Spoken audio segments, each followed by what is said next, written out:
जेव्हा तुम्ही दारू सोडण्याचा निर्णय घ्याल ना, तेव्हा सुरुवातीच्या 60 दिवसात आजूबाजूचे लोक तुमच्याबद्दल काय बोलतात हे ऐकून तुम्हाला हसू येईल.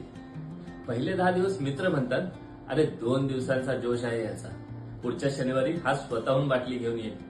30-40 दिवस झाले की नातेवाईक आणि शेजारी तुमच्याकडे बघून विचारतात, काय रे बरा आहेस ना, खूप बारीक झालास, तब्येत वगैरे ठीक आहे ना, काही आजार वगैरे झाला आहे का? कारण त्यांना सुजलेला चेहरा पाहायची सवय असते. पण जेव्हा 60 दिवस पूर्ण होतात तेव्हा तुमचा फिटनेस, तुमचा चेहरा आणि तुमची एनर्जी पाहून तेच लोक गुपचूप विचारतात, भावा नक्की काय करतोयस, तुझा चेहरा खूप ग्लो करतोय आणि खूप बदलला आहेस तू. सुरुवातीला लोक हसतील, संशय घेतील, पण शेवटी तेच लोक तुमच्या निर्णयाचा आदर करतील. फक्त टिकून राहा.